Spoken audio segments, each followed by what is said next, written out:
अपना समझौता तोड़ने का समझौता हो गया।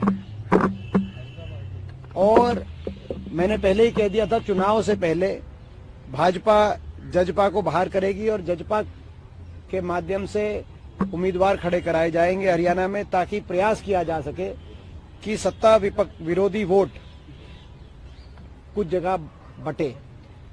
इस तरह का चक्रव्यूह रचकर हरियाणा में परिवर्तन कैसे रोका जाए, ये प्रयास भाजपा का है। लेकिन लोग समझदार हैं, जजपा का कुछ बचा नहीं। ये एक ऐसा आज ड्रामा रचा गया भाजपा द्वारा जिसका 6 महीने पहले पटकथा लिखी जा चुकी थी। लेकिन साथ में ये भी कहना चाहूंगा कि आज खट्टर दुष्यंत सरकार कही गई है पिछले 5 साल से।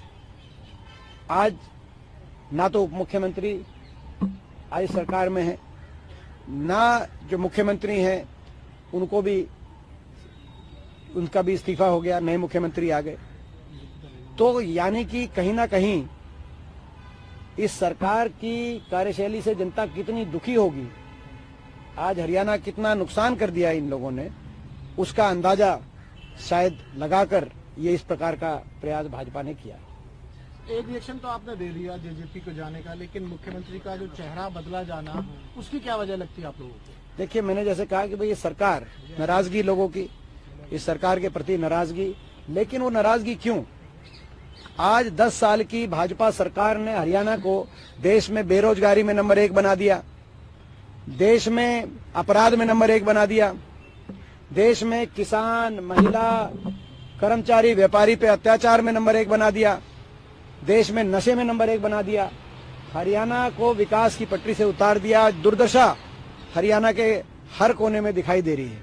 आज हरियाणा की जनता बहुत त्रस्त है, इस सरकार से बहुत दुखी है और इसीलिए ये बदलाव। मगर अब कोई ऐसा टॉनिक, कोई ऐसा, मैं समझता हूं कोई ऐसा फैसला इनके पास बचा नहीं, कोई फॉर्मूला ऐसा बचा नहीं जिससे ये हरियाणा के लोगों के गुस्से को शांत कर सके। लोकसभा चुनाव पे क्या असर देखते हैं सारे बदलाव का? मैंने जैसे कहा कि लोग मन बना चुके, हरियाणा में लोग परिवर्तन का मन बना चुके और लोगों में इस सरकार के प्रति गुस्सा है। हरियाणा की बदहाली का अगर कोई जिम्मेदार है तो भाजपा सरकार पिछले 10 साल से जो हरियाणा में चल रही है वो जिम्मेदार है। अब कोई ऐसा मलहम इनके पास नहीं बचा जो इसको लगाकर लोगों के गुस्से को शांत करें, ये स्थिति है। मनोहर लाल का नाम तो हटा, उनके साथ साथ अनिल विज, कमल गुप्ता, इन्होंने भी शपथ नहीं ली है। अनिल विज भी नाराज होकर चले गए, तो अब शपथ ग्रहण में वो भी नहीं रहे, उनको शपथ नहीं दी।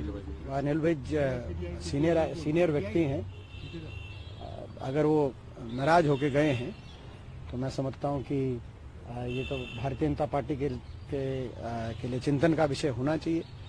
ये उनका अंदरूनी मामला है। जो कैबिनेट बनी है वो मैं समझता हूँ उसमें कहीं संतुलन तो दिखाई नहीं दे रहा, लेकिन ये उनके अंदरूनी फैसले हैं। आप एक सीनियर लीडर हैं कांग्रेस के, आप कांग्रेस के लिहाज से सर इसे कैसे देखते हैं? क्या फायदा नुकसान होगा? क्योंकि हुड्डा साहब से जब बात होती है नेता प्रतिपक्ष, वो कहते हैं कि अब ये प्री प्लान वे में वोट काटने का काम करेंगे। देखिए, वोट काटने का साजिश और षड्यंत्र रचने का काम एक पूर्व निर्धारित पटकथा के माध्यम से ड्रामा करा के किया गया, लेकिन ये कुछ कर नहीं पाएंगे क्योंकि जजपा का कोई जनाधार बचा नहीं। लोगों के सामने सच हमने पहले ही बता दिया था लोगों को कि हरियाणा में ये होने जा रहा है। ये इनकी बात हो गई। जब ये भाजपा के 6 महीने पहले भाजपा के अंदर जब फैसला हो गया था उसकी जानकारी हमें मिल गई थी और मैंने तभी बता दिया था। लगातार हर रैली में मैं ये बात पहले लोगों के तक पहुंचा चुका हूं। हरियाणा में आज इस सरकार से जो लोगों की नाराजगी है, वो नाराजगी इनकी कार्यशैली को लेकर है। भारतीय जनता पार्टी की सरकार ने देश में विकास में नंबर 1 हरियाणा को, देश में बेरोजगारी में नंबर 1 हरियाणा, बदहाली में नंबर 1 हरियाणा, नशे में नंबर 1 हरियाणा, अपराध में नंबर 1 हरियाणा बनाने का काम किया है, दुशासन में नंबर 1 हरियाणा बनाने का काम किया है। तो वो मैं समझता हूँ उस स्थिति से को बदलने के लिए कोई फॉर्मूला भाजपा के पास नहीं है। लोगों के पास एक फॉर्मूला है, वो परिवर्तन का है और कांग्रेस पार्टी का है। एक आपको एक आगे सारे लोग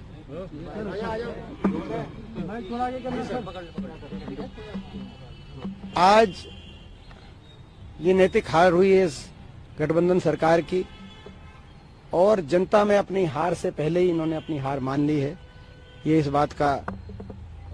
और साथ में मैं ये भी कहना चाहूंगा, हरियाणा का इतिहास ये दर्शाता है, जब जब चुनाव से कुछ महीने पहले, चंद महीने पहले हरियाणा में जनता के रोष से बचने के लिए कोई परिवर्तन किया गया है, सत्ता दल को उसका दुष्परिणाम भुगतना पड़ा है और ज्यादा जोर से लोगों ने उस सरकार को सत्ता से बाहर करने का काम किया है। हरियाणा का इतिहास ये बताता है। बीजेपी का फॉर्मूला तो रहा है कि कई स्टेट में प्रेसिडेंट रूल की बात कई स्टेट में बदला है। आप कैसे देखते थे प्रेसिडेंट रूल हरियाणा में लगे, आप कैसे देखते थे? ये बिल्कुल सही मांग थी। ये हमारे नेता विपक्ष चौधरी भूपेंद्र सिंह हुड्डा जी की तरफ से ये मांग आई थी, क्योंकि ये अल्पमत की सरकार है। अभी तक इस सरकार ने कहीं भी अपना वोट ऑफ कॉन्फिडेंस या कहीं भी अपने नंबर्स को साबित नहीं किया है। जो गठबंधन दल था आज वो इस सरकार में शामिल नहीं है, जेजेपी शामिल नहीं है। ऐसे में जब ये भाजपा के पास नंबर्स पूरे नहीं हैं, तो उस समय जो है जो स्थिति उत्पन्न हुई थी, प्रदेश की परिस्थितियों को देखते हुए और लोकसभा के चुनाव की निकटता को देखते हुए राष्ट्रपति शासन लगा देना चाहिए था, मगर बहरहाल जो अब सरकार बनी है